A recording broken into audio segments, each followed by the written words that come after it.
Mohon nasihat atas maraknya grup-grup medsos ikhwah yang beberapa di antaranya tidak berjalan dengan bimbingan para ustadz, sehingga terkadang ada postingan artikel dari tokoh atau dai yang tidak bermanhaj salaf dengan alasan sebatas informasi, atau bagaimana menyikapi ya. Oh, ini pertanyaan lain. Baik, terkait dengan medsos yang seperti ini perlu diperhatikan, dan ini sangat penting ya, karena maraknya grup-grup seperti grup WhatsApp atau Telegram atau aplikasi yang lain. Ini kalau tidak sesuai dengan batasan-batasan syariat kita, maka bisa menjadi mudarat, bisa menjadi madarat, malapetaka bagi kita ya, karena akhirnya banyak hal yang tidak sesuai dengan syariat. Di antaranya seperti yang dalam pertanyaan ini, kadang bermudah-mudahan ya untuk memposting artikel-artikel yang bukan dari ulama atau para dai ahlus sunnah wal jamaah salafiyin. Ini satu pelanggaran. Yang kedua, terkadang juga terjadi perdebatan ya, dan itu juga sering perdebatan yang tidak sepantasnya terjadi, perdebatan-perdebatan yang tidak sepantasnya terjadi, dan apalagi sekedar menang-menangan ya, ini juga tidak sesuai dengan tuntunan para ulama kita. Yang ketiga, terkadang terjadi at-tasahul, sifat permudah-mudahan dalam mengirim foto atau video ya, sikap bermudah-mudahan dalam mengirim video atau foto makhluk-makhluk yang bernyawa ya. Dan juga terkadang juga muncul kata-kata yang tidak sesuai dengan syariat atau tidak sesuai dengan adab tata krama, karena dengan media-media sosial ini seseorang lebih berani dalam menuliskan apa yang mau dia tulis dibanding ngomong langsung, ya kan? Dulu ketika belum ada seperti ini, seseorang mau ngomong langsung mungkin berat sekali, mau mengatakan kata-kata berat sekali. Tapi ketika ada media seperti ini, sangat ringan sekali menulis sesuatu yang mau dia tulis, sampai pun kata-kata yang mungkin kasar atau kata-kata yang tidak sopan, tidak sesuai dengan tata krama dan adab-adab Islami ya. Dan masih banyak lagi penyimpangan atau pelanggaran yang terjadi, yakni macam-macam. Intinya hal-hal seperti itu, tapi perinciannya kan banyak ya, perinciannya dan prakteknya banyak dari masing-masing yang tadi saya sebutkan. Maka dari itu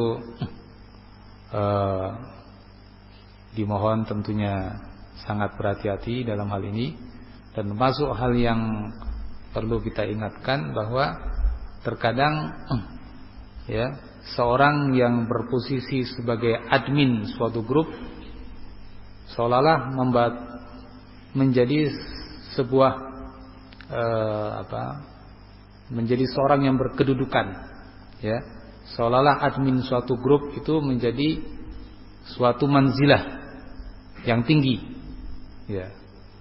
Saya nggak bicara grup tertentu di sini atau tempat lain, tapi secara umum Asatidz pernah berdiskusi masalah grup-grup ini ya, sudah sekian waktu, mungkin setahun lebih.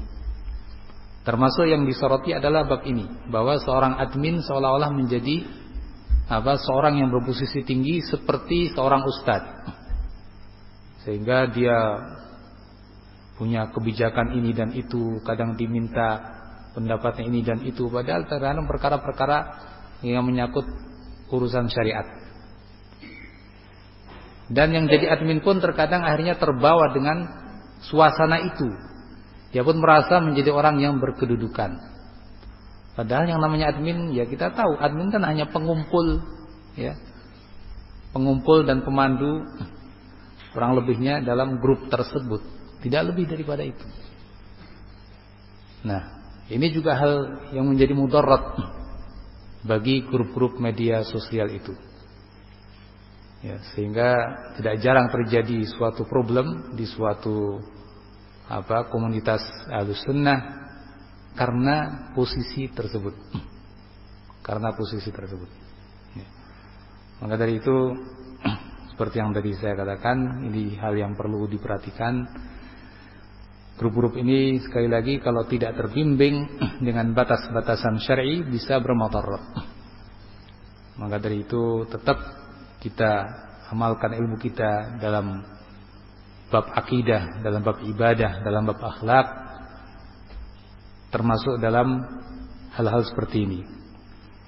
Kalau bisa grup-grup seperti itu sangat dibatasi dan senantiasa terpantau, ya, tidak menulis kecuali sesuatu yang baik, bermanfaat sesuai dengan syariat. Ya. Jangan merasa bebas. Karena kita bicara itu saja tertulis, ya, oleh para malaikat. Nah, sekarang kita sendiri menulis. Yang punya data bukan hanya para malaikat. Orang-orang juga punya data apa yang kita tulis. Dan tentu kalau hal-hal itu suatu yang tidak baik akan menjadi aib besar buat kita. Na'udzubillah min dzalik. Berita-berita juga, ya, tak kalah penting untuk kita perhatikan.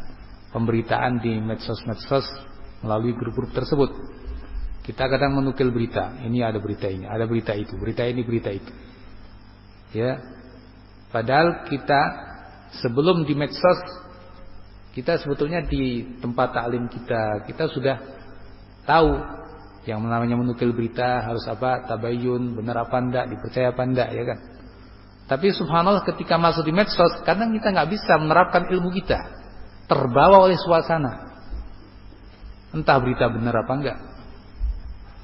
Nah, tapi kalau kita nggak di medsos, mungkin kita bisa ngomong, hati-hati menukil berita, tabayyun, ini itu benar apa enggak. Itu ketika kita tidak di medsos, ya kan? Di medsos orang terpacu, ini posting, ya saya juga mau posting, ya, kurang terpacu. Jadi banyak kita kebobolan dari sisi ilmu-ilmu kita yang pernah kita belajari di media sosial ini. Bab gambar tadi misalnya, kalau nggak ada medsos ini, kita mungkin paling anti, ya kan? Ya. Dengan hal-hal seperti itu. Di medsos kebocoran, bukan bocor lagi ini sudah kebanjiran, ya. Bab masalah menukil ilmu dari selain Ahlussunnah, di selain medsos, kita sesuai dengan kaidah kita. Hati-hati. Nah, mau ngaji saja bingung mau di mana ngaji kita. Ya, sangat hati-hati. Di medsos, seolah-olah lupa kaidah itu. Kecolongan lagi, ngaji dari mana-mana. Ya. Nah, jadi rupanya syaitan sekarang punya apa? Punya alat untuk membobol kaidah-kaidah Ahlussunnah kita ini melalui media sosial ini. Itu kenyataan, ya, kenyataan. Dan kita tidak pungkiri, kita semuanya kadang, ya, kebocoran dalam bab itu, ada yang kebanjiran dalam bab itu. Makanya kita perlu hati-hati Ahlussunnah, ya, untuk kita tetap dalam kaidah-kaidah Ahlussunnah yang kita pelajari dalam segala bidang. Wallahu a'lam. Tidak semua pertanyaan bisa kita jawab. Sudah